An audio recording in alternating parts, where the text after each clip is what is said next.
Dobrý deň, milí Košičania, vážení učitelia,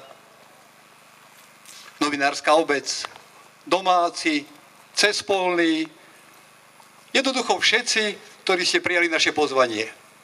Zo srdca, úprimne a naozaj veľmi rád vás tu všetkých v mene organizátorov vítam. Patrí sa byť aj osobný a niekoľko privítaní bude menovitých. Dovolím si medzi nami privítať podpredsedníčku Národnej rady Slovenskej republiky pani Eriku Jurinovú.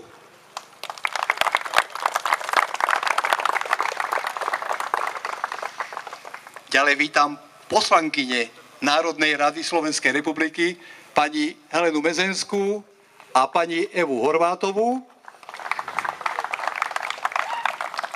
A teraz, že by som si to dobre zapamätal, vítam ešte poslancov Národnej rady Slovenskej republiky, pána Miroslava Kadúca, Mikuláša Hubu, Jozefa Vyskupiča, Braňa Škripeka,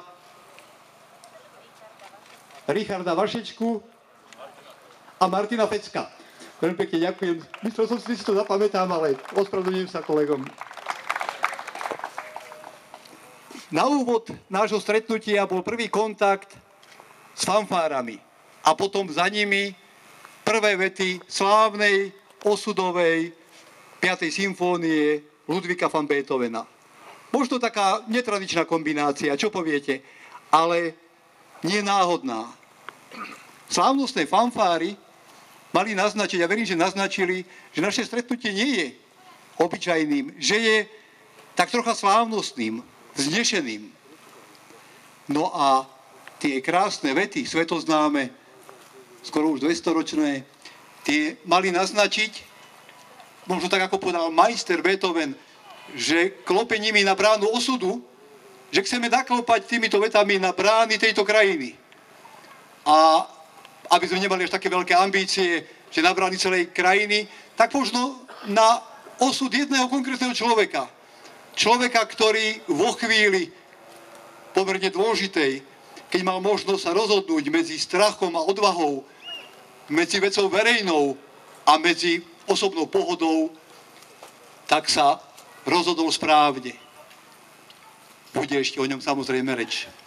Ja by som na úvod chcel zdôrazniť, že zoskupenie, hnutie obyčajných ľudí a nezávislých osobností má vo svojom genetickom základe veľmi úprimne a pravdivo napísaný boj s korupciou.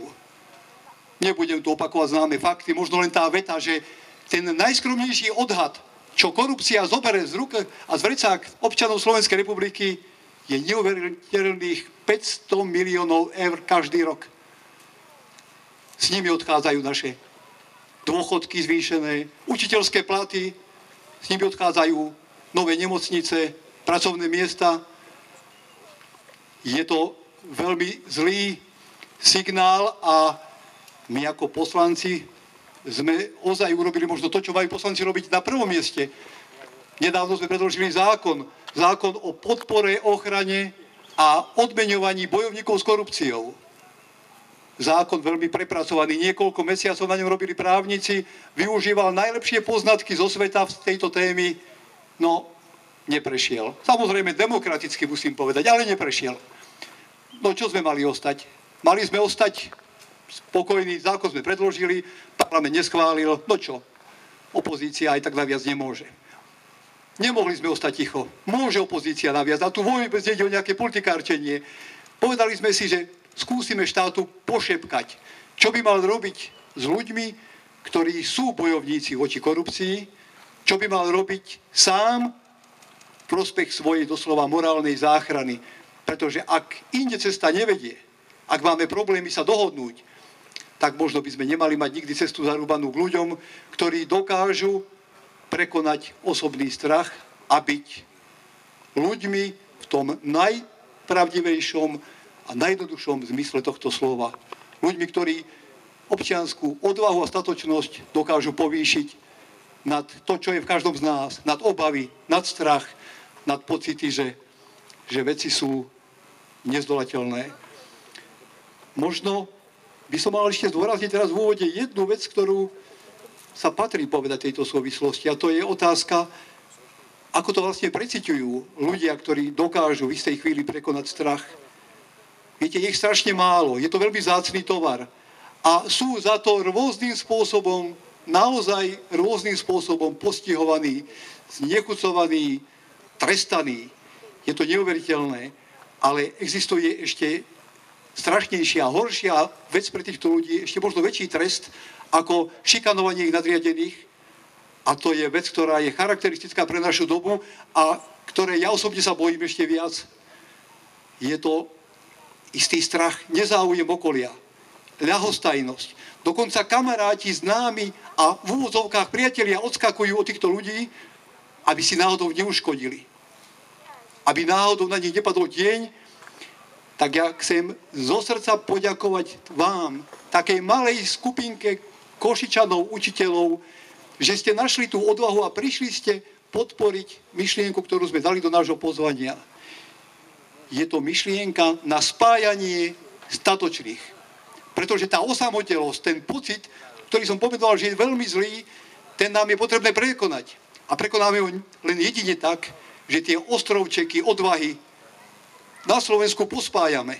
A my dnes stojíme na prvom ostrovčeku. My sme tomu dali taký pracovný názov.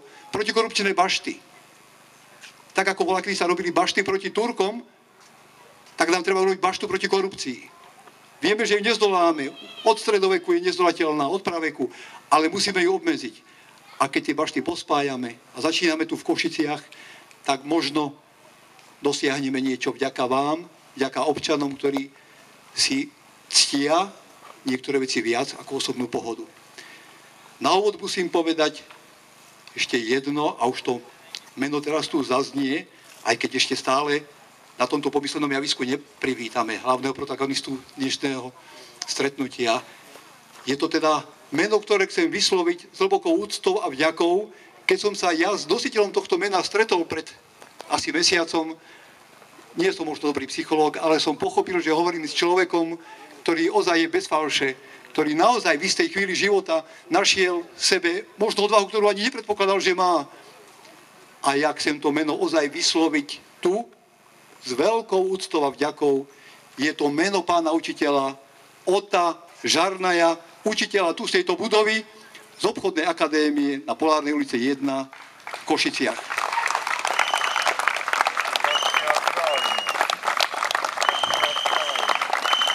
Ďakujem za ten potlesk, ale to ešte nie je chvíľa, ešte taký, to bola iba generálka na potlesk. Ešte budeme môcť s potleskom ukázať, ako veľmi sme hrdí na to, že máme takéhoto učiteľa medzi sebou.